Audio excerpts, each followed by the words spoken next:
Bahan pembelajaran ini dibiayai oleh Ibu Nur Mudrika. My name is Muhammad Faisal Putra, panggilan Faiz.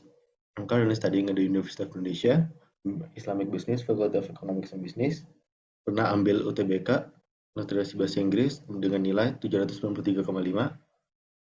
Dan sekarang study Literasi Bahasa Inggris TBK Tutor.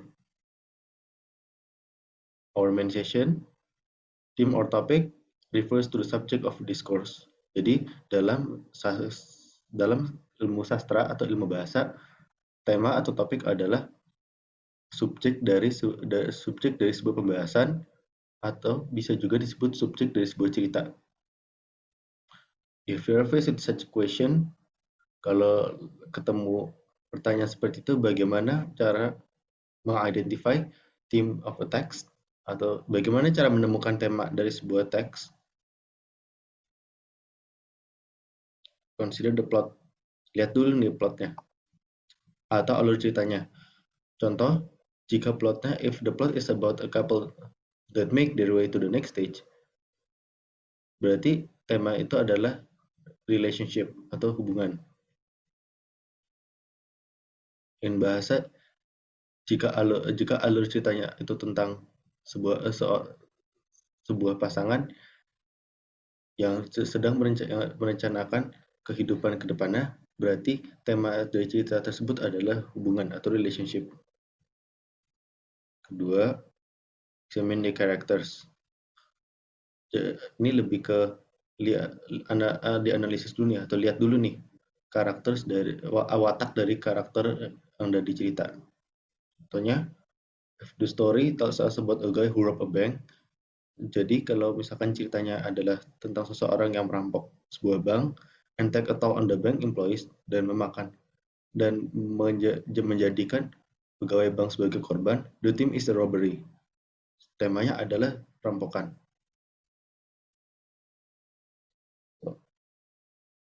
Apa saja yang perlu dilihat atau what should be taken into account kalau misalkan mau menganalisis atau mau melihat watak dari seorang karakter? First is personalities, strengths and flaws, kelebihan dan kekurangan, character narrative arc, jadi alur cerita atau bagaimana seorang tokoh diceritakan, how do they change, contohnya their purpose in the text, tujuan dari seorang tokoh memainkan karakter tersebut, perspectives on an issue, jadi perspektif tokoh terhadap sebuah masalah, the character's effect on another or the plot, jadi efek seorang tokoh terhadap tokoh lainnya atau terhadap alur ceritanya.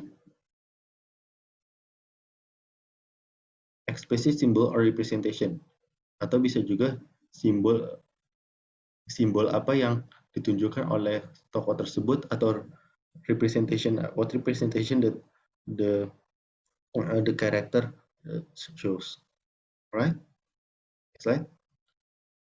One recurring symbol or representation. Pastinya dalam sebuah teks ada simbol atau representasi yang diceritakan atau diangkat dalam sebuah teks. Contohnya dalam novel The Road is a recurring motif. Mengapa jalan itu adalah simbol yang berulang atau simbol yang diangkat dalam cerita? Karena dalam cerita novel The Road, the man and boy endlessly walk down the road looking for salvation. Novel ini menceritakan tentang seorang laki-laki dan seorang anak laki-laki yang tidak henti menyusuri sebuah jalan untuk menggapai tujuan mereka. Therefore, the road is the key to figuring out the theme. Oleh karena itu, jalan adalah kunci untuk menemukan tema dari cerita tersebut. Kenapa? Karena jalan yang ada di novel The Road oleh Cormac McCarthy menyimbolkan atau menunjukkan perjalanan seorang manusia di dalam hidup dan motivasi untuk bertahan hidup. Identify any ideas that are explored in the text. Composers explicitly mention the idea through direct discussion of the idea, soliloquy, moral of character, or conversation between characters. Temukan ide apa atau topik apa yang sedang dibahas dalam sebuah teks. Biasanya, penulis membahas sebuah ide, permasalahan, cerita, atau suatu topik di dalam sebuah cerita melalui diskusi langsung soal ide tersebut, soliloquy atau monolog dari karakter yang ada di cerita, atau percakapan antar karakter. Lanjut, figure out the main message. Contohnya, William Golding's message in Lord of the Flies warns people that humans are savage by nature and must live within societal constraints to prevent savagery, violence, and chaos. So the theme is chaos versus order. Biasanya penulis itu juga masukkan sebuah pesan, misalnya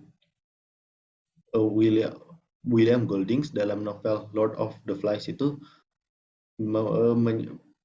memasukkan pesan bahwa manusia itu aslinya jahat, namun baik karena ada constraints atau ada rambu-rambu dari masyarakat. Then important questions to find the key message. What is the main message? Composer's perspective on an issue, atau perspektif penulis terhadap suatu isu, and does the composer provide a solution, atau bisa dilihat dari solusi yang ditawarkan oleh penulis untuk menemukan main message-nya. Usually main message atau pesan utama atau pesan kunci dari sebuah cerita itu terletak di awal sebuah cerita. For example, the disease dengue is spreading across the Western Hemisphere in numbers not seen since the record keeping began in 1980. Experts are warning that rising temperatures and growing cities are increasing the rate of infection. More than 4 million cases have been reported throughout the Americas and the Caribbean so far this year, breaking a record set in 2019. Officials from the Bahamas to Brazil are warning of crowded health centers and new infections daily. Reports say there have been more than 2,000 deaths across the wide area. Dias dos Santos is with the Pan-American Health Organization, the area office of the World Health Organization (WHO) in the Americas. She said, diseases like dengue provide us a really good sentinel of what is happening with climate change. A lack of good sanitation and strong health systems have added to the rise in cases. But experts say droughts and floods linked to climate change are causing greater spread of the virus. That's because stored water and heavy rains appeal to mosquitoes. How do we identify the theme of the preceding passage? The relevant step atau cara yang paling relevan untuk menemukan temanya adalah figure out the main message. Temukan terlebih dahulu nih pesan utamanya. Pesan utama itu seperti yang tadi disampaikan di awal sebelum membahas teks. Teks tersebut tentang yang dimana teks tersebut adalah tentang penyebaran demam berdarah di Amerika dan Caribbean. Main message itu ada terletak di awal teks tersebut. Setelah mengikuti step tersebut, we can find out the answers. Yes, the answer is B. Dengue infection in the Western Hemisphere.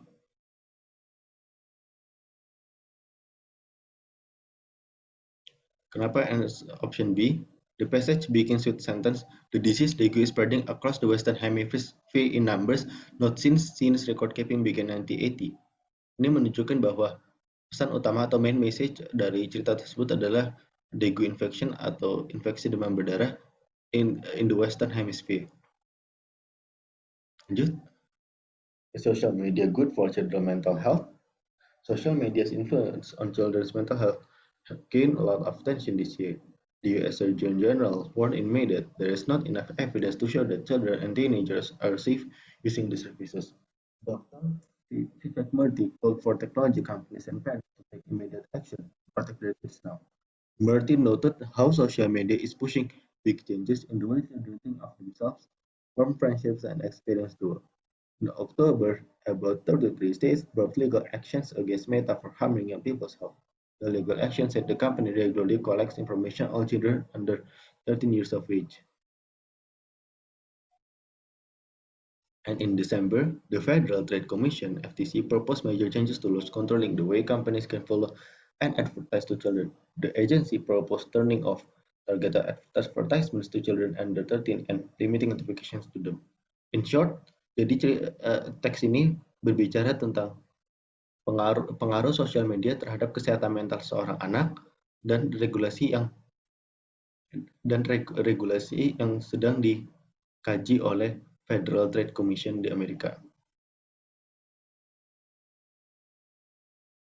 Timnya adalah, apa itu temanya? Social Media Impact on Mental Health. Kenapa gak yang lain? The main message of the passage is social media influence on mental health. Kenapa ini? Karena ini adalah main message dari paragraf pertama, dan main message dari paragraf pertama itu adalah tema dari sebuah teks.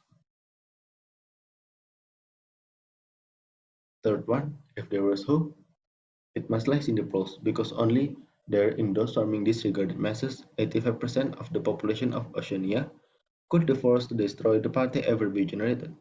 The party could not be overthrown from within. Its enemies, if it had any enemies, had no way of coming together or even of identifying one another. Even if the legendary brotherhood existed, as just possibly it might, it was inconceivable that its members could ever assemble larger numbers than 2s and 3s.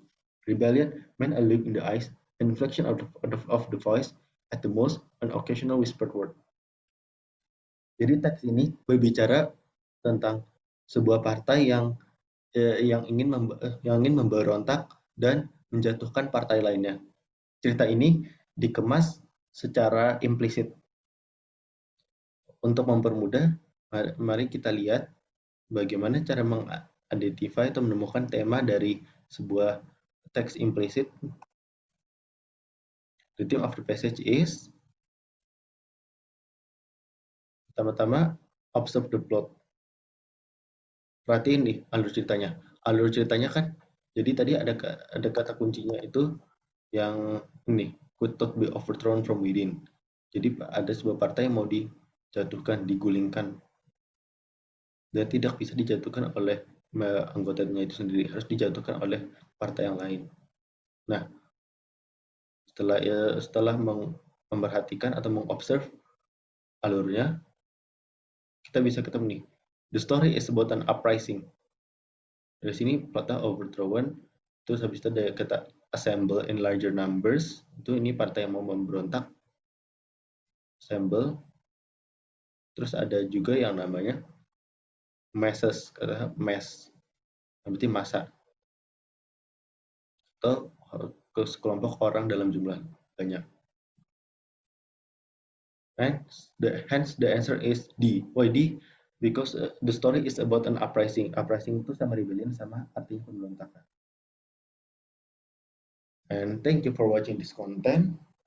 Untuk cara mempelajarinya, pelajari dulu e-booknya untuk mendapatkan teori dasarnya, lalu bisa mempelajari PPT atau PowerPoint untuk mendapatkan teori beserta contoh latihan soal dan pembahasannya, lalu bisa mempelajari video pembelajaran ini untuk mendapatkan penjelasan lebih lanjut tentang teori dan pembahasan latihan soal. Setelah itu, bisa mencoba mengerjakan soal-soal agar familiar dengan soal-soal yang akan diajukan di UTBK nanti. Sekali lagi, terima kasih kepada pihak yang telah membiayai bahan pembelajaran ini, yaitu Ibu Nur Mudrika. Anda dapat membantu kami secara finansial dengan berdonasi dengan nominal berapapun yang nantinya akan digunakan untuk mengembangkan platform Let's Study, atau berdonasi atau membantu secara non-finansial dengan membagikan platform Let's Study kepada masyarakat sekitar.